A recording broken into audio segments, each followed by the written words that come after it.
ಕೋಲಾರ ಜಿಲ್ಲೆಯಲ್ಲಿ ಸದ್ಯದ ಪರಿಸ್ಥಿತಿಯಲ್ಲಿ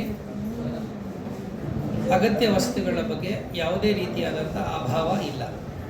ಸಾರ್ವಜನಿಕರು ವಿನಾಕಾರಣ ಆತಂಕ ಪಡುವ ಅಗತ್ಯ ಇಲ್ಲ.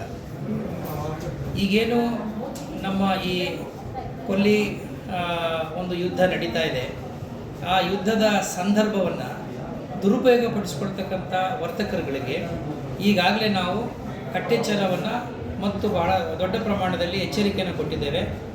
ನಮ್ಮ ಜಿಲ್ಲೆಯಲ್ಲಿ ಯಾವುದೇ ಕಾರಣಕ್ಕೂ ಕಾಳಸಂತೆಯಲ್ಲಿ ಅಗತ್ಯ ವಸ್ತುಗಳನ್ನು ಮಾರಾಟ ಮಾಡಬಾರ್ದು ಮತ್ತು ಈ ಅಕ್ರಮವಾಗಿ ದಾಸ್ತಾನು ಮಾಡಬಾರ್ದು ಮತ್ತು ಈ ಅಗತ್ಯ ವಸ್ತುಗಳ ಬೆಲೆಯನ್ನು ಇದ್ದಕ್ಕಿದ್ದ ಹಾಗೆ ರಾತ್ರೋರಾತ್ರಿ ಹೆಚ್ಚು ಮಾಡ್ತಕ್ಕಂಥ ಪ್ರವೃತ್ತಿಯನ್ನು ನಮ್ಮ ಏನು ವರ್ತಕರುಗಳು ಕೆಲವರು ಈಗಾಗಲೇ ಕೆಲವು ಕಡೆ ಕಂಪ್ಲೇಂಟ್ಸ್ ಬಂದಿದೆ, ಅದನ್ನು ನಿಲ್ಲಿಸಬೇಕು.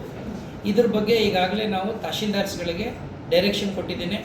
ಎಸೆನ್ಷಿಯಲ್ ಕಮಾಡಿಟೀಸ್ ಆ್ಯಕ್ಟ್ ಅಡಿನಲ್ಲಿ ನೀವು ತಕ್ಷಣ ಅಂತಹ ಏನು ವರ್ತಕರಿದ್ದಾರೆ ಆ ವರ್ತಕರ ವಿರುದ್ಧ ಮೊಕದ್ದಮೆಯನ್ನು ದಾಖಲು ಮಾಡಬೇಕಂತ ಕೂಡ ಈಗಾಗಲೇ ನಾವು ಡೈರೆಕ್ಷನ್ ಕೊಟ್ಟಿದ್ದೇವೆ. LPG ಗ್ಯಾಸ್ ಆಗಲಿ ಅಥವಾ ಫ್ಯೂಯಲ್ ಆಗಲಿ ಅಥವಾ ಕೃಷಿಗೆ ಸಂಬಂಧಪಟ್ಟಂಥ ಸಲಕರಣೆಗಳು ಅಥವಾ ಪ್ರಾಡಕ್ಟ್ಸು, ಇದು ಯಾವುದ್ರ ಬಗ್ಗೆ ಕೂಡ ಸದ್ಯದಲ್ಲಿ ಯಾವುದೇ ರೀತಿಯಾದಂಥ ಅಭಾವ ಇಲ್ಲ. ನಮ್ಮ ಅಧಿಕಾರಿಗಳು ಪ್ರತಿನಿತ್ಯ ಅದನ್ನು ಮಾನಿಟರ್ ಮಾಡಬೇಕು ಅನ್ನುವಂಥ ಸೂಚನೆಯನ್ನು ಈಗಾಗಲೇ ನಾವು ಕೊಟ್ಟಿದ್ದೇವೆ.